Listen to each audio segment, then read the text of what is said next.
할렐루야. 예. 장마가 끝나고 대단히 무덥습니다. 오늘 에어컨도 안 나오는데 여러분 잘 좀 예배 드리길 바라겠습니다. 오늘은 잠언서 19장 17절 말씀으로 오늘 설교 제목은 지금까지 그 위대한 가치가 알려지지 않은 것은 바로 이것이다. 구제. 다시 한 번 더 말씀드릴게요. 오늘 설교 제목은 지금까지 그 위대한 가치가 알려지지 않은 것은 바로 이것이다. 구제. 예. 오늘은 구제가 어려운 사람들 돕는 게 구제죠. 그것이 그 가치가 엄청나게 위대해요.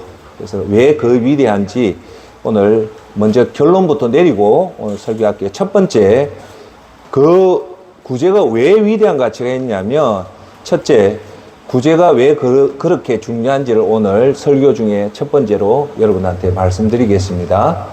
두 번째, 설교 그 핵심 포인트 두 번째는 구제가, 여러분들이 구제를 하면 당신한테 어떤 이익이 있는가를 오늘 이 두 가지로 중점적으로 얘기를 하겠습니다.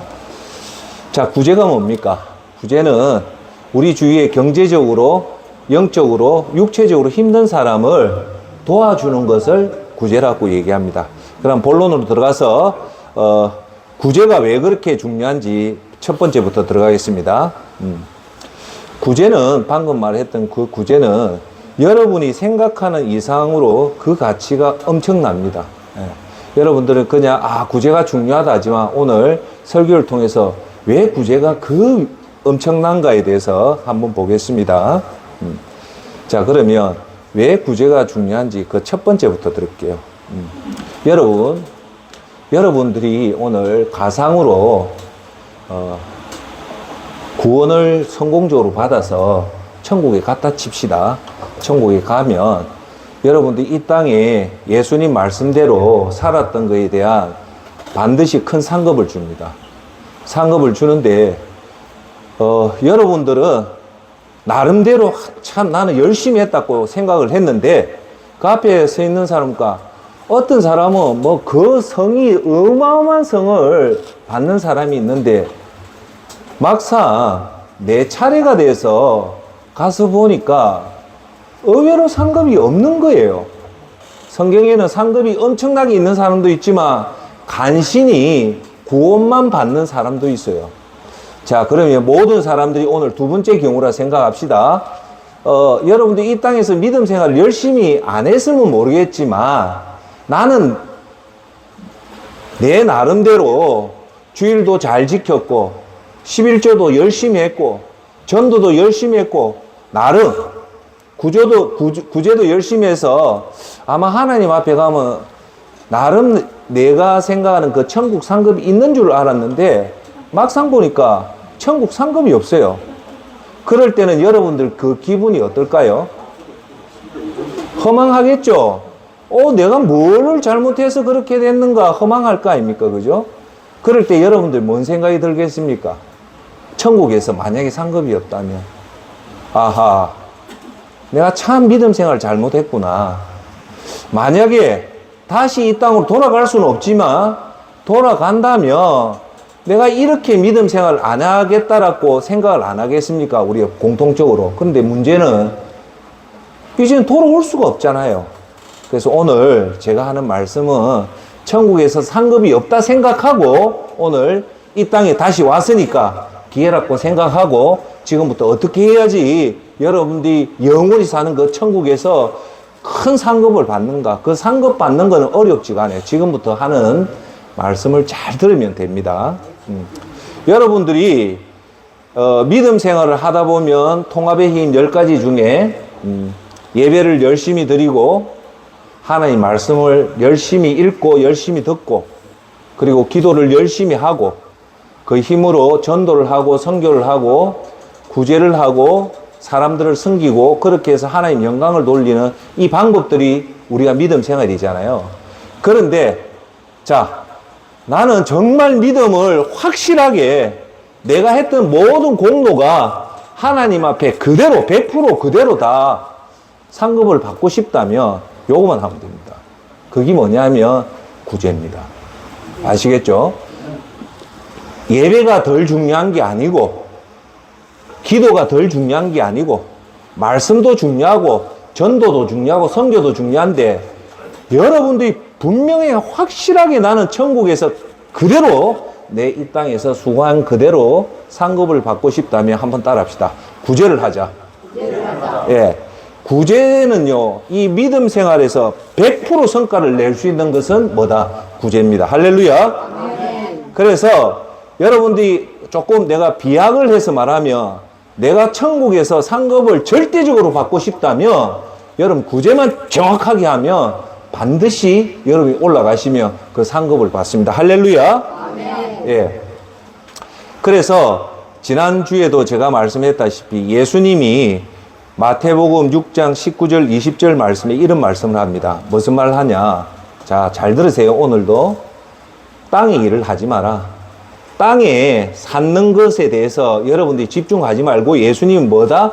천국을 위해서, 천국 상급을 위해서 일을 해라고 예수님이 분명하게 말씀합니다. 너를 위하여 보물, 여러분이 중요한 그 보물을 따라합시다. 땅에 쌓아두지 말라. 거기는 종과 동록이 해하며 도둑이 구멍을 뚫고 도둑질을 한다. 세 가지 때문에. 좀이 있고 동록이 있고 도둑질을 해야 하기 때문에 그 여러분 땅에 쌓았던 보물은 없어진다. 오직 너희를 위하여 보물을 어디에? 하늘에 쌓아두라. 거기는 좀이나 동록이 해하지 못하며 도둑이 구멍을 뚫지 못하고 도둑질도 못하느니라 라고 얘기하잖아요. 그러면 우리가 땅에 쌓지 말고 하늘에 보물을 쌓으라는 그 보물을 쌓는 구체적인 방법이 뭐냐면 바로 구제입니다. 할렐루야. 그래서 여러분 성경을 보시면 전도 선교도 예수님이 마태복음 28장의 마지막 유언으로 한 게 전도 선교거든요. 그런데 의외로 전도 선교보다도 구제에 관련된 보상은요, 제일 많은 게 구제에 관련된 보상이 성경에 제일 많습니다. 왜 많을까요? 그만치 중요하다는 겁니다. 할렐루야. 예. 자, 그래서 자, 오늘 핵심 주제부터 얘기할게요. 여러분들이 구원을 받아서 이양 믿음 생활을 제대로 할 것 같으면 천국 상급을 받는 활동을 해란 말입니다. 할렐루야.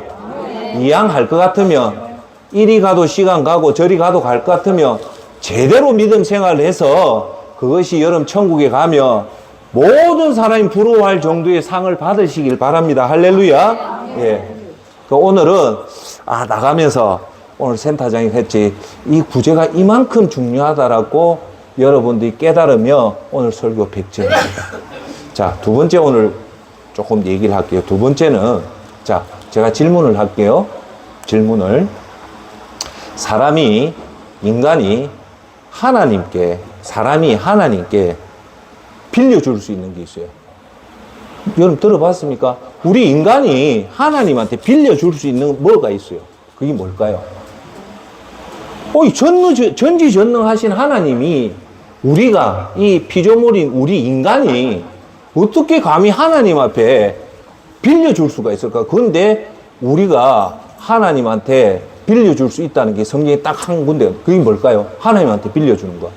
우리가 하나님한테 돈을 빌려줄 수 있을까요? 전도가 하면 하나님한테 빌려준다? 아닙니다. 유일하게 성경에 인간이 이 피조물인 인간이 하나님한테 빌려줄 수 있다는 거예요. 그럼 이 빌려준다는 게 얼마나 대단했으면 우리가 인간이 하나님한테 빌려준다는 말인가요? 놀랍죠? 예?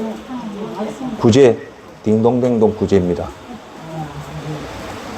이 땅에 성경에 보면 하나님한테 빌려줄 수 있는 거 아무것도 없는데 딱 하나는 구제를 하면 그것이 하나님한테 빌려준다고 얘기를 합니다. 그 말씀이 잠언서 19장 17절에 나옵니다. 가난한 자에게 베푸는 일은 여호와께 빌려드리는 것이니. 할렐루야. 우리가 가난한 자한테 밥을 주고 옷을 주고 하는 것은 그것이 곧 뭐 하는 거다? 하나님한테 빌려준다. 어마어마한 얘기 아닙니까? 여러분 성경 66권에 어디를 찾아봐도 인간이 하나님한테 빌려준다는 게 없어요. 유일하게 잠언서 19장 10절에 이 말이 나옵니다. 우리가 가난한 자한테 주는 것은 그것으로 복 받는 게 아니고 그 자체가 얼마나 대단하냐면 하나님한테 빌려주는 거랍니다. 할렐루야. 그래서 그분이 후하게 보상하신다고 얘기한다는 이 말 뜻은 제가 한 번 더 설명하며 구제가 엄청나게 중요하다는 거예요. 자, 존경하는 여러분, 우리가 만약에 가난한 자한테 도움을 줘서 하나님한테 빌려줬다면, 만약 이 말씀이 사실이잖아요. 그럼 하나님은 우리한테 갚아줄까요? 안 갚아줄까요? 반드시 갚아줍니다. 할렐루야. 제가 지난번에도 얘기했지만 우리는 빨리 금방 되기를 원해서 우리가 가난한 이웃을 도우면 당장 내일 아니면 일주일 내에 최소한 한 달 내에 하나님한테 보상을 받고자 하지만 제가 지난주에 핵심이 뭡니까? 진짜 우리 상급은 어디서 받는 게 진짜 상급이다? 천국이다. 그러니까 낙심하지 말고 딱 기다리면 하나님 말씀대로 딱 기다리면 하나님 반드시 갚아줍니다. 할렐루야. 두 번째, 하나님을 빌려주는 것이 구제가 하나님한테 빌려주는 거다. 오늘 요 말씀만 기억하시면 됩니다. 자, 두 번째, 이 가난한 자를 도와주는 것에 관련해서 성경에는 이 말이 엄청나게 나옵니다. 제가 찾아보니까 대략 한 110회 정도가 이 구제에 대해서 나와요. 110회면 어느 정도냐면요, 오히려 전도 선교보다 훨씬 더 많은 횟수가 이 구제에 관련돼서 나옵니다. 자, 먼저 출애굽기 23장 11절에 구제에 관련된 말씀이 이렇게 나옵니다. 일곱째 되는 해에는 땅을 갈거나 씨를 뿌리지 마라. 거기에서 무엇이 저절로 자라거든 너희 백성 중에서 가난한 사람들이 먹게 하고 그들이 남긴 것은 들짐승이 먹게 하라. 자, 여러분이 농사를 지내면 6년 동안은 그 농사를 지내지만 7년째는 그 밭을 농사를 짓지 말라는 거예요. 그대로 놔두라. 희년 제도라는 겁니다. 그러면 그 밭에 놔놓으면 가만히 있으면 자연적으로 작물이 자라나요. 자라날 때 그걸 그대로 두라는 거예요. 왜 그대로 두냐? 거기에 가난한 자가 그 작물을 먹게끔 해라. 구제해라는 겁니다. 할렐루야. 자, 두 번째가 레위기 23장 22절에 너희는 너희 땅에서 추수할 때에 밭의 구석구석까지 다 거두어 들이지 말라. 그리고 거두어 들이다가 곡식이 밭에 떨어지더라도 줍지 말고 너희 땅에 사는 가난한 사람과 외국인이 주워갈 수 있도록 그냥 내버려 두어라. 이 말이 뭡니까? 여러분, 이제 추수를 한단 말입니다. 가을에. 그러면 나를 한 톨까지 하지 말라는 거예요. 여유를 두고 나머지 좀 여유를 두고 하고, 두 번째, 나락을 옮기다가 살이 떨어지면 그대로 두라는 거예요. 왜요? 가난한 사람과 외국인이 그 떨어진 것을 가져갈 수 있게끔 두라는 겁니다. 즉 뭐냐? 가난한 자를 배려해라, 구제해라는 겁니다. 할렐루야. 자, 그 다음 제 신명기 15장 11절에 이런 명령이 나와요. 이 땅 위에는 가난한 사람은 언제나 있을 것이요. 그러므로 내가 여러분에게 명령하여 여러분이 사는 땅에 가난한 사람과 어렵게 사는 사람에게 아낌없이 베풀어 주시오. 신명기 15장 11절 이런 겁니다. 가난한 사람은 2000년 전이나 지금이나 늘 우리 주위에 가난한 사람이 분명히 있다. 그래서 여러분들이 이 가난한 사람과 어렵게 사는 사람을 따라합시다. 아낌없이 베풀어 주시오. 이게 성경의 말씀입니다. 요 세 구절을 통해서 우리가 알 수 있는 것은 너희들 먹는 거에만 신경을 쓰지 말고 반드시 주위에 어렵고 가난한 자를 밥을 먹이고 도와주라고 성경에는 분명히 말씀합니다. 할렐루야.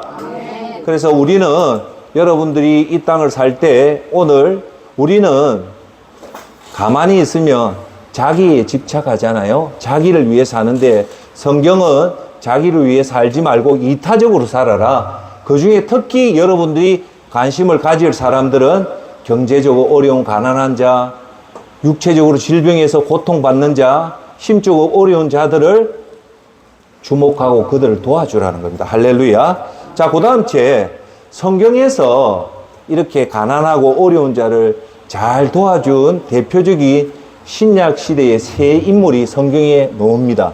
자, 누굴까요?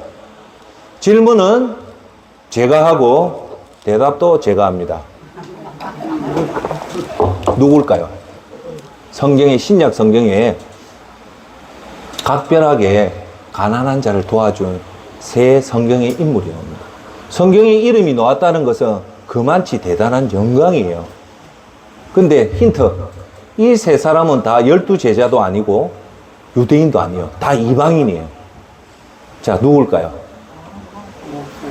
정답은 첫 번째 인물은 고넬료입니다. 로마, 이탈리아 출신의 군대의 장군인 백부장이었던 고넬료가 이 구제의 대표적인 인물로 성경에 나옵니다. 두 번째 인물이 누구냐?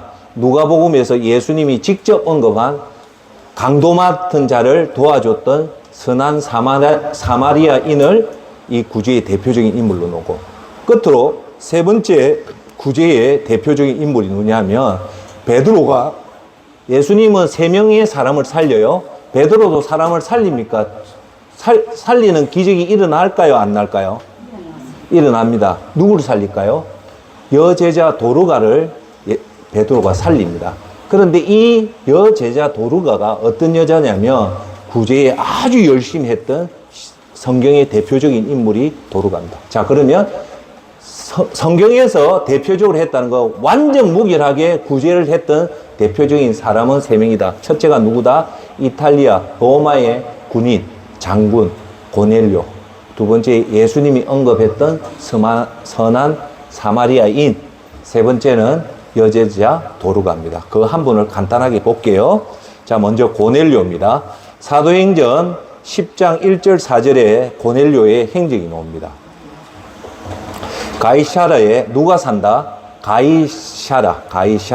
가이사라는 지명입니다. 부산이 있듯이 가이사라 있는데, 여러분 가이사라 이기요, 제가 조금 유머스러운 얘기를 하면 이북이나 지금은 안 돼. 과거에는 보신탕을 많이 먹었잖아요. 예. 그 이북 사람들을 개를 뭐라고 하냐면 가이라고 한대요. 가이. 우리 경상도는 보신탕 먹자, 개 먹자 하는데 북한 사람들은요, 개를 지금도 가이래요. 그래서 북한 사람은 초창기 때 이 성경을 보고 예수님이 가이사라에 이적을 하러 행했다는 걸 보고 이 성도가 예수님도 보신탕을 드셨구나. 왜? 가이사라, 가이, 개사로 갔다. 그렇게 해석한 거예요. 무슨 말인가 알겠죠? 가이사라가. 웃자고 했는데 여러분이 안 웃으면 제가 억수로 설렁합니다. 그 가이사라에 고넬료라는 장군이 있었는데 이탈리아 부대라는 군대의 백부장입니다. 그가, 잘 들으십시오, 경건하여 온 지방과 더불어 하나님을 경외하며 백성을 많이 구제하고 하나님께 항상 기도하더니라고 놓으면서 이 고넬료의 선한 행적을 네 가지를 특징을 드립니다. 첫 번째가 뭐냐? 경건했다는 거예요. 두 번째, 이 고넬료가 자기만 경건한 게 아니라 여기 주목할 거, 온 지방과 더불어 하나님을 경외했다. 아버지만 믿음이 좋은 게 아니고 이 아버지인 고넬료가 자기 가족과 그 하인들까지 다 하나님을 경외한 아주 믿음의 집안이었다는 거예요. 그런데 이 집안이 어느 집안이냐? 이방인 로마 집안인 거예요. 예. 세 번째는 백성을 많이 따릅니다. 백성을 많이 구제하고. 고넬료의 특징이 뭐냐? 이 세 번째요. 백성을 어떻게 했다고요? 구제를 했는데 조금 구제를 한 게 아니고 많이 구제했다는 거예요. 근데 여러분, 고넬료가 지금 어디에 있냐면 이스라엘 땅에 있어요. 가이사라에 와 있는데 고넬료가 이태리 자기 가서 자기 동족을 도와준 게 아니라 자기하고 아무 관련 없는, 자기가 지금 있는 가이사라에 있는 가난한 자를 도와줬는데, 따라합시다, 많이 도와줬다는 거예요. 그게 쉬울까요? 어려울까요? 어렵죠. 그리고 나서 가이사라의 특징이 뭐냐? 항상 하나님께 항상 기도했다는 게 가이사라가 성경에서 표현하는 자입니다. 자, 그 다음에 읽어드릴게요. 하루는 제구 시쯤 되어 환상 중에 밝히 보매 하나님의 사자가 들어와 이르시되 고넬료야 하니, 고넬료가 주목하여 보고 두려워 이르되 주여 무슨 일이니까? 천사가 이르되 내 기도와 구제가 하나님 앞에 상달되어 기억하신 바가 되었으니. 여기서 주목할 게 제가 지난주에도 얘기했다시피 여기서 천사가 무슨 얘기를 하냐면, 주여 하니까 천사가 여기 주목하게, 내 기도와 구제가 하나님 앞에 상달되어서 하나님이 그걸 기억한다는 겁니다. 할렐루야. 놀랍죠? 즉 뭐냐? 여러분들이 구제를 하면 하나님이 그걸 기억한다, 안 한다? 놀라운 사실입니다. 그런데 그 구제를 할 때 하나님이 성경에 보냐면 뭐라냐? 구제만 기억하는 게 아니라 고넬료가 지금 하는 기도도 다 기억한다는 거예요.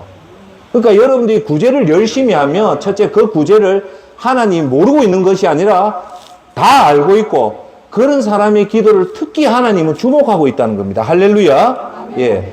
그런데 이 사도행전 10장의 이 고넬료가요, 얼마나 큰, 우리 기독교에 큰 역할을 하냐면, 사도행전 10장이 끝나면 11장부터 보면 예루살렘에서 대회의가 열려요. 예루살렘에서 무슨 회의요? 대회의가 열리는데 그 회의 주제가 뭐냐면, 그 전까지는 예루살렘에 회의가 열린 이유는 12제자가 다 모여서 한 주제를 가지고 회의를 해요. 무슨 회의냐? 지금까지는 유대인만 구원을 받는다고 했는데 예수님은 유대인뿐만 아니라 다른 민족도 구원을 받는다 했잖아요. 그걸 의논을 하려고 모인 게 최초의 공의의 회의가 그 유명한 예루살렘 공회의가 예수님 탄생 60년에 예루살렘에서 열립니다. 열리면서 이 회의에서 결론을 뭐라고 내리냐면 이방인도 구원을 받을 수 있다는 혁명적인 판결을 내립니다. 할렐루야. 네. 그때 전까지는 이방인은 절대 구원을 받지 못한다고 했는데 구원은 누구만 받는다? 이스라엘 민족만 받는다고 했는데 이제부터는 이스라엘 민족이 받는 것이 아니라 이스라엘 외인 이방 민족도 다 구원을 받는다고 공식적으로 선언한 것이 예루살렘 회의입니다. 할렐루야. 네. 그런데 이거하고 고넬료하고 무슨 상관이냐면 상관이 깊이 있어요. 이 이방인이 구원을 받는다는 그 상징이 누구였냐면 고넬료입니다. 그걸 베드로가 그 공의회에서 한밤 낮에 하나님이 환상 중에 하늘에서 보자기가 내렸는데 더러운 짐승을 먹으라 했는데 그게 못 먹겠다니까 고넬료 집을 가서 행기 이방인도 구원을 받을 수 있다고 한 그 대표적인 인물, 초대 인물이 누구냐? 따라합시다. 고넬료다. 제가 여러분한테 드린 말, 그만치 고넬료가 위대한 인물로 성경에는 각인이 딱 남아있어요. 그러면 왜 고넬료가 이스라엘 민족도 아닌 그렇게 별 볼 일 없는 고넬료가 성경이 이렇게 중요한 위치에 차지했을까요? 그 이유는 딱 하나예요. 고넬료가 믿음이 좋았고 온 집안을 했는데 결정적인 것은 많은 어려운 사람을 도왔기 때문입니다. 할렐루야. 자, 이 말은 뭐냐? 하늘에 계신 하나님은 이 가난한 자를 돕는 것을 가장 주목해서 보고 있다는 거예요. 할렐루야. 예. 자, 두 번째는 우리가 저때 얘기했던 선한 사마리아입니다. 이 선한 사마리아인을 통해서 이 내용이 이거잖아요. 강도를 맡은 어떤 사람이 있었는데 세 사람이 그 강도를 보고 지나가요. 한 명은 제사장, 하나는 또 종교 지도자고 세 번째가 아무 관련 없는 사마리아인이 보는데 제사장과 바리새파 그 지도인은 모른 척하고 도망갔고 이 사마리아인은 같은 종족도 아닌 사마리아인은 그 사람을 고치거든요. 그때 여러분들 제가 한 번 더 강조할게요. 뭐냐면 이렇게 돼요. 저 결론부터 얘기할게요. 선한 사마리아인은 평소에 훈련이 돼 있었어요. 훈련이 돼 있다는 것은 어느 날 갑자기 이 강도당한 자를 보자마자 자동적으로 자기의 행동이 나오는데 그걸 보면 어떻게 나오냐면 첫째, 잘 들으십시오. 먼저 사마리아인은 강도당한 자를 봅니다. 보죠.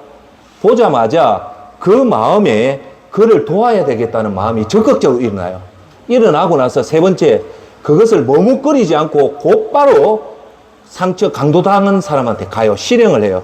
그리고 나서 실행을 하는데 그 강도당한 자를 어떻게 도와주냐면 어리버리하게 도와주는 게 아니고 제대로 확실하게 도와주는 거예요.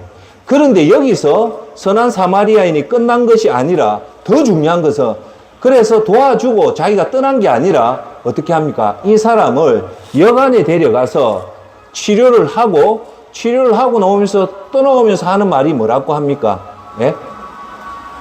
뭐라고 얘기합니까? 내가 내일 다시 올 테니까 치료를 끝까지 해라. 끝까지 해서 그 비용을 내가 주겠다라는 이 상을 보며 이 선한 사마리아인이 어느 정도인가를 알 수 있다는 거죠. 그러면 제가 한번 예를 들게요. 우리가 가다 그 강도 만난 사람이 있다면 우리는 그 사람한테 가서 아이고 잘 계십니까? 얘가 상처만 삼해줘도 100점이라고 하는데 대부분 상처만 삼해주는 거 끝이에요. 그런데 사마리아인은 어찌합니까? 자기 말에다가 태웠다는 거. 자기가 환자를 태우고 자기는 걸어갔다는 거예요. 걸어가고 여관까지 데려가서 그 하루 종일 자기 일정을 취소하고 그 병자를 극진하게 도와준 거예요. 그리고 나서 떠난 게 아니고 그 환자와 하룻밤을 지내는 거예요. 지내고 나서도 완쾌가 안 되니까 그 주인장한테 내가 떠나는 동안 이 사람 고쳐주면 그 치료비를 다 주겠다는 것은 이 뭘까요? 선한 사마리아가 완벽하게 구제에 훈련이 되어 있다는 겁니다. 할렐루야. 제가 여러분들이 연세가 되니까 이해하잖아요. 이 정도 할 정도면 우연하게 자기 마음에 동해서 한 게 아니라 구제는 어떻게 해야 된다. 결국은 따라합시다. 끝 마무리를 잘하자.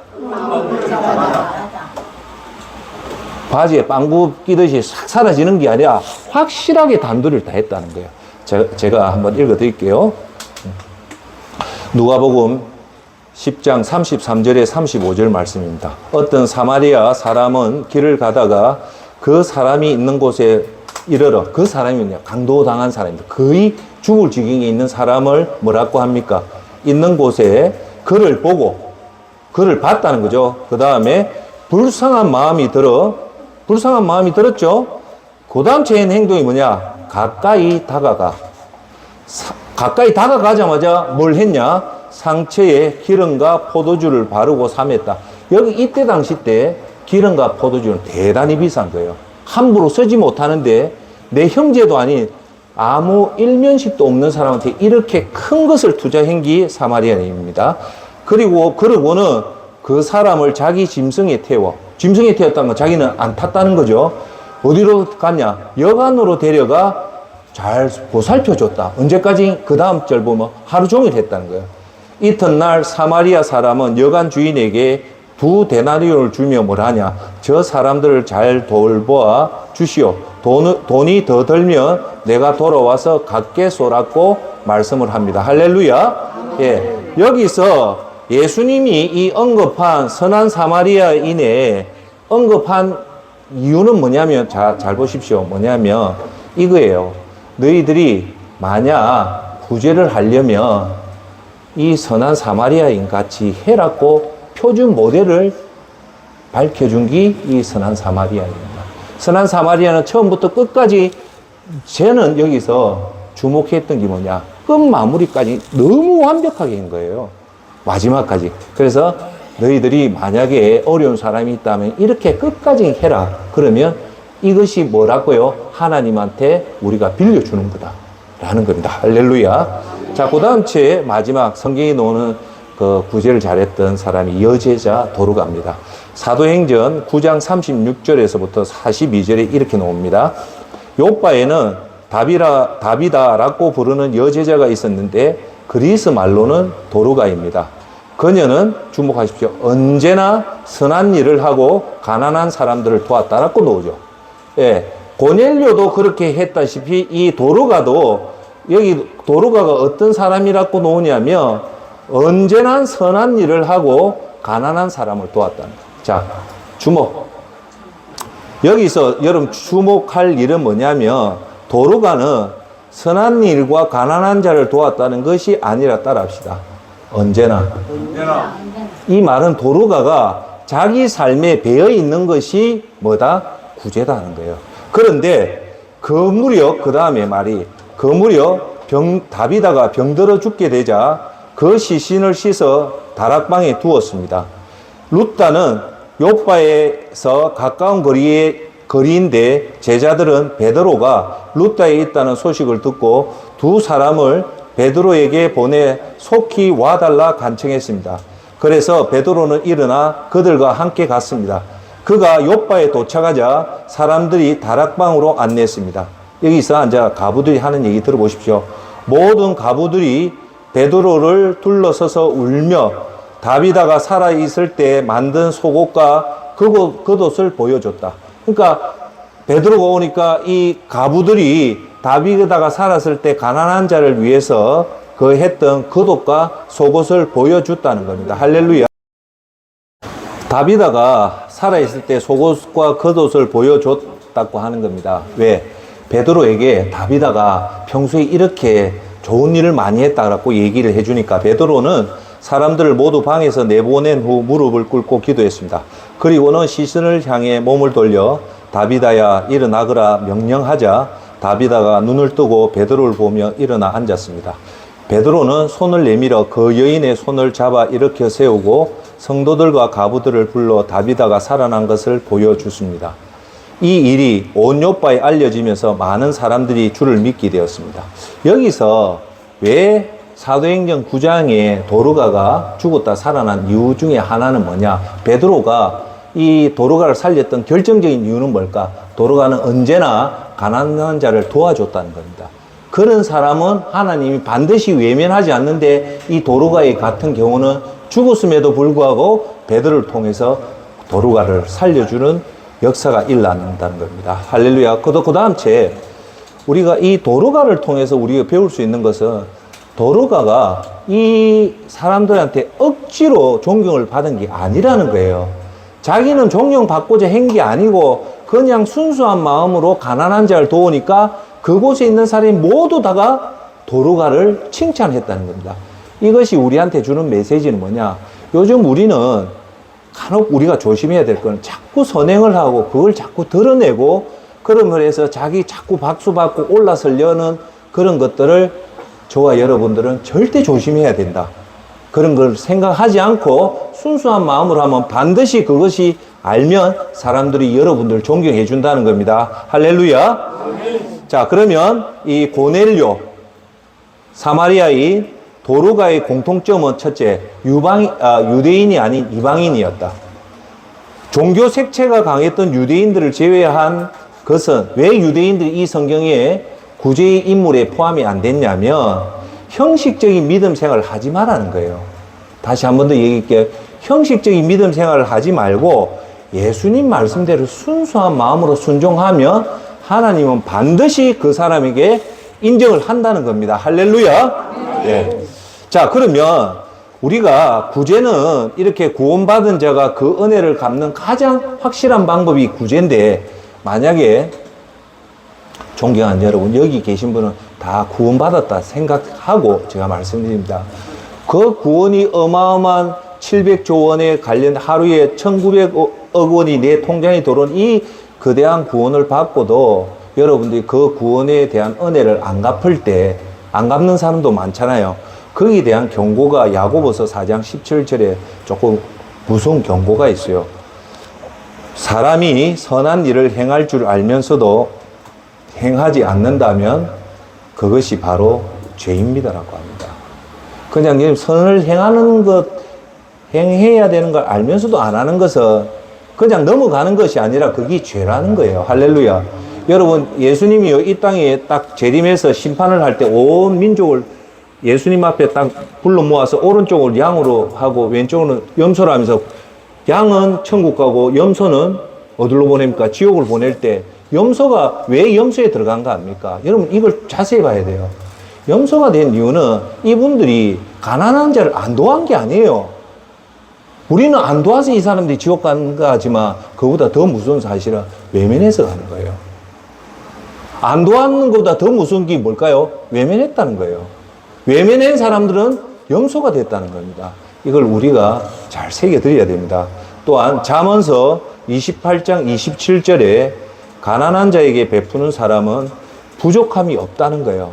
우리 생각에 내 통장에 10만 원인데 5만 원을 베풀면 잔액이 5만 원이 나니까 가난하라고 하지만 성경은 절대 그렇지 않다는 거예요. 왜? 부족함이 없겠다고 하나님 반드시 그 책임을 져주겠다는 거예요. 할렐루야. 반면에 가난한 자들 몸본 채 하는 자는 저주를 배로 받는다는 거예요. 가난한 자를 받는데도 여러분이 베풀지 않으면 저주를 2배로 받는다는 겁니다. 무서운 말입니다. 자, 그러면 여러분들 구제하기 전에 여러분 오늘도 한 번 더 얘기할게요. 반드시 여러분 알아야 될 것을 얘기할게요. 첫째, 구제는 긍휼한 마음을 가지는 게 중요한 거지 돈이 중요한 게 아닙니다. 저는 예수전도센터를 하면서 단 한 번도 누구한테 후원해라는 소리 절대 안 합니다. 왠가 압니까? 그 사람 마음속에 긍휼한 마음이 없으면요 100번 얘기도 구제 안 합니다. 즉 왜 제가 이런 말을 하냐면 이렇게 얘기해요. 대부분 사람들은 센터장님 미안합니다. 내가 돈 있을 때 할게요. 내가 지금 어려운 일이 있어서 지금 이 일이 끝나면 내가 꼭 구제를 할게요 하는 것이 보통적으로 하는 말입니다. 자, 그러면 이분이 진짜 돈의 문제가 해결되고 돈이 여유로워지면 그때 이 사람이 구제할까요? 안 합니다. 두 번째, 내 지금 이 어려운 문제가 해결되면 그때 내 구제하겠다 하지만 그 어려운 문제가 해결되면 구제를 하냐? 안 합니다. 그 이유가 어디에 있는가 합니까? 어려운 문제가 해결되고 돈이 벌리고 문제가 해결된 그날이 되면요 또 그 다음 날이 있기 때문에 안 하는 거예요. 그러다 보면 영원히 안 해요. 오늘 여기 계신 여러분, 구제는 꼭 기억하십시오. 돈이 없어도 마음이 있으면 구제를 합니다. 할렐루야. 다시 한번 얘기해. 구제는 긍휼한 마음이 있으면 돈이 없어도 합니다. 자, 여러분 하나만 꼭 명심하십시오. 구제는 돈으로 하는 것이 아니라 행동으로 하는 겁니다. 할렐루야. 그래서 이제 내가 센터장님 구제에 참여하고 싶다 할 때는 3가지가 참여하는 방법이 있어요. 그 중에 제일 중요한 게 여러분이 현장에 가서 봉사하는 게 제일 큽니다. 할렐루야.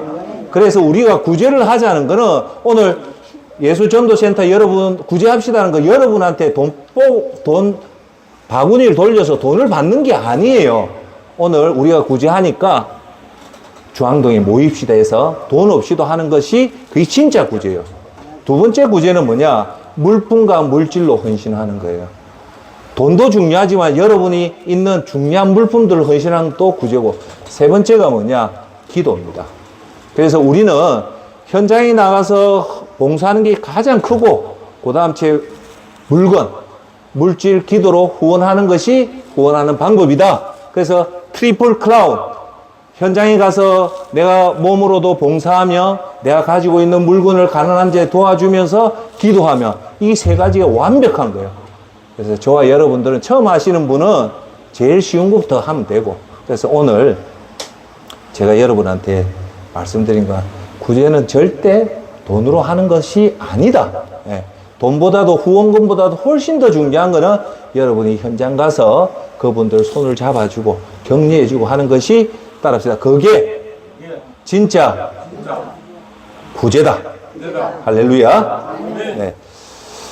자, 두 번째, 지금까지 그 위대한 가치가 알려지지 않은 것이 바로 이것인데 구제. 두 번째는 구제의 유익에 대해서 보도록 해요. 구제를 하면 여러분한테 어떤 이익이 있는가 보도록 하겠습니다.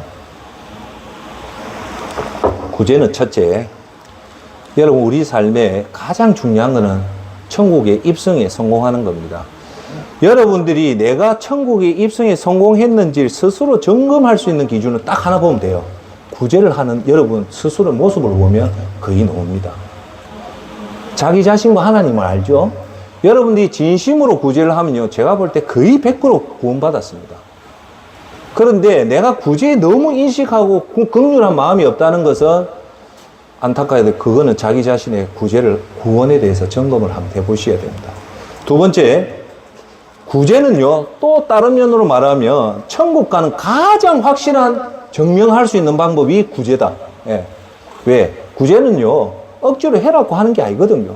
자발적으로 든다는 것은 그 속에 예수님의 마음, 긍휼한 마음이 들기 때문에 그걸 하면, 그래서 저는 이래 봐요. 우리 예수전도센터나 늘 사랑해. 참, 요즘 돈 벌기가 얼마나 힘듭니까?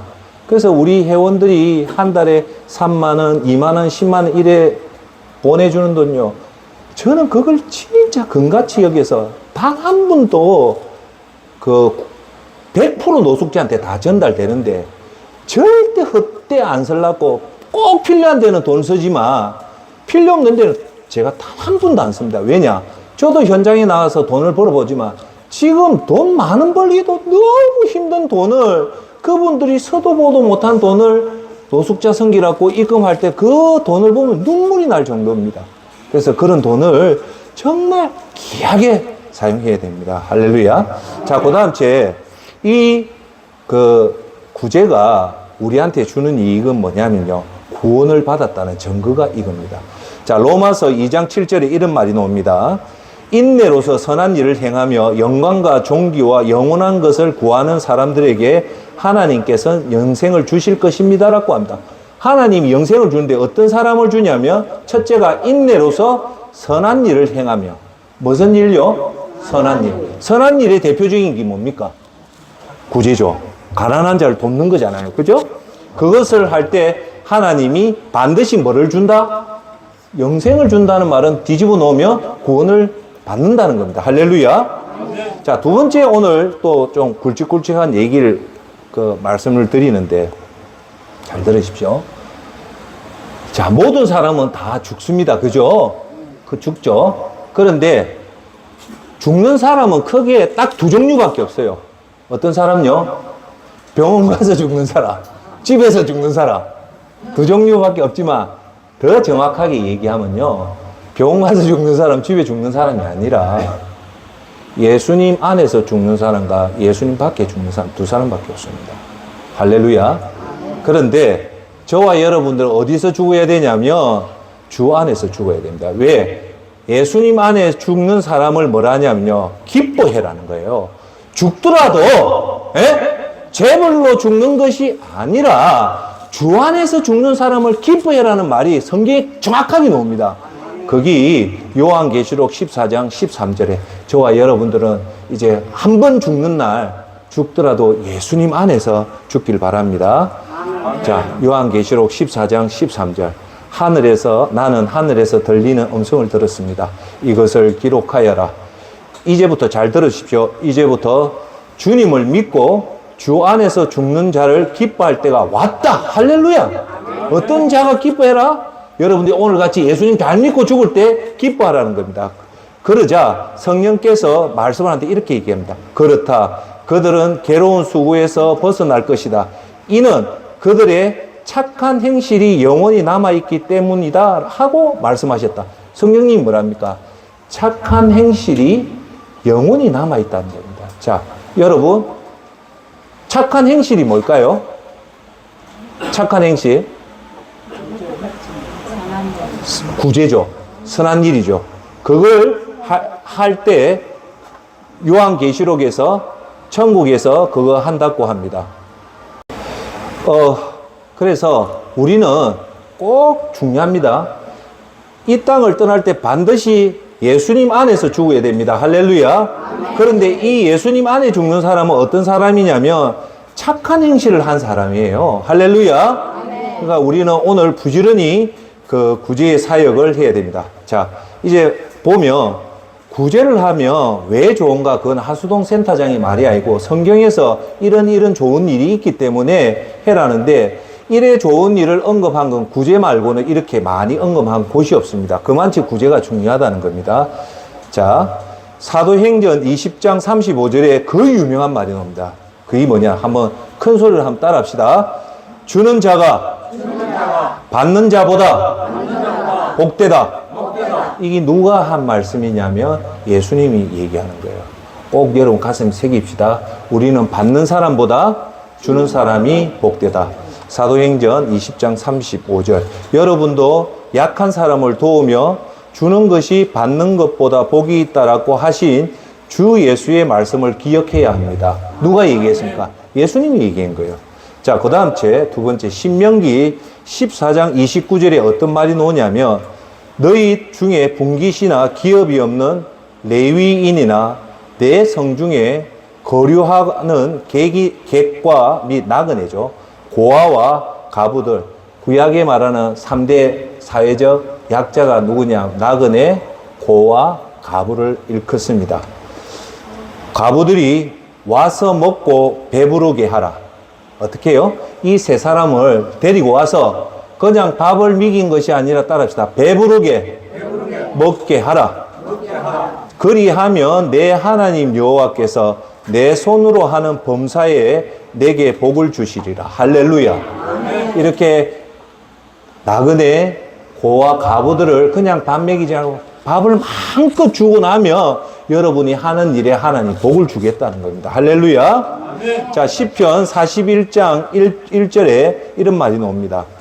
가난한 자를 보살피는 자에게 복이 있으며 재앙의 날에 여호와께서 그를 건지시리로다. 할렐루야. 자, 가난한 자를 보살피는 자에게는 복이 있다는 거예요. 어떤 복이 있냐면 재앙의 날에 여호와께서 그를 건지겠다는 겁니다. 할렐루야. 오늘 제 간증을 잠시만 할게요. 조금 이해해 주시고 제 얘기인데 조금만 들어 주십시오. 가난한 자를 돌보는 자에게는 하나님이 그 재앙의 날에 그를 건진다는 이 말을 하면서 제가 떠오르는 게 뭐냐. 올 4월 달에 저희 어머니가 돌아가셨어요. 돌아가셨는데 그 얘기를 하려는 거예요. 그런데 서울 삼성병원도 가고 이제 고신대 병원에 와서 제가 보니까 너무 과거 20년 전에 돌아가셨던 아버지보다 의료기술이 내 생각 이상으로 발전이 되어 있는 거예요. 너무 잘 되어 있는 거예요. 문제는 의료기술도 발전되어 있고 의사 선생님도 너무 친절하고 기술력도 있는데 문제는 엄마가 고령이다 보니까 도저히 날 가망이 안 보이는 거예요. 그런데 어머니는 그 말기암이라서 너무 고통스러우니까 그 보고 있는 아들의 심정이 찢어지는 거예요. 할 수 있는 방법이 없으니까. 그러니까 제가 할 수 있는 것은 고신대 그 3층에 예배당 가서 무릎 꿇고 기도하는 것밖에 없어요. 그래서 그 얘기입니다. 마지막 사람이요, 하나님 그 순간에 딱 들어가면요, 우리가 기도할 때요, 어떤 기도가 나오는가 합니까? 딱 하나밖에 안 나와요. 하나님 도와주이소. 이 말밖에 없습니다. 다른 말이 안 나와요. 다른 게 안 나온다니까요. 즉 뭐냐? 전부 다 하나님한테 도와달라는 소리밖에 안 나와요. 그 저도 하나님, 어머니가 저리 아픈데 하나님 좀 도와줘. 내 입술에서 1시간 동안 도와달라는 소리밖에, 그러니까 하면서 내가 뻔뻔하다는 생각이 드는 거예요. 그런데 갑자기 뭔 생각이 드냐면 내 입술에서 그 말이 나오는 거예요. 하나님, 제가 그래도 참 하나님 앞에 보잘것없지만 매일마다 예수전도센터 그 독거노인들을 위해서 내가 헌신했고, 화요일날 그 노숙자를 위해서 무려 5년 동안 솔도 없이 그 말이 나오는 거예요. 다행이란 생각이 드는 거예요. 염치 없이 하나님 앞에 달라고만 하다가, 아, 나도 하나님 앞에 드릴 말이 있구나. 그러면서 그 소리가 나오면서 제가 꼭 여러분들한테 드리는 거는, 여러분도 언젠가는 하나님의 영역이 들면 뻔뻔스럽게 하나님한테 구하는 것밖에 없을 때, 여러분 평소에 가난한 자를 도우면 그래도 양심적으로 하나님, 제가 이런 일은 안 했습니까? 이거 좀 봐주십시오라는 그런 간절한 기도가 나오더라고요. 그런데 그 기도를 딱 하고 나서요, 제가 마지막에 하나님한테 기도했어요. 하나님, 어머니가 천국 가고 지옥 가는 거는 우리가 알 수 있는 방법이 없습니다. 제가 죽고 나서 천국 가서 어머니 만나는 방법밖에 없는데, 하나님, 정말 염치 불구하고 하나만 하나님한테 기도하겠습니다. 어머니 임종할 때 편안하게 임종하시면 천국 간 걸 갖고 저는 그래 믿겠습니다. 얼마나 눈물 흘리면서 기도를 했는지 그거라도 좀 보여주십시오. 왜? 어머니를 제가 근 30년 동안 그렇게 기도했는데 어찌 보면 구원받은 것 같기도 하고, 어떻게 말씀하시는 거 또 구원받지 않은 것 같아서 너무 마음이 안 좋더라고요. 그래서 암보다 우리 엄마가 구원받는 게 제일 중요하다 해서 끝에는 우리 어머니가 구원받은 모습이 보이던데 그걸로는 도저히 성이 안 찼어.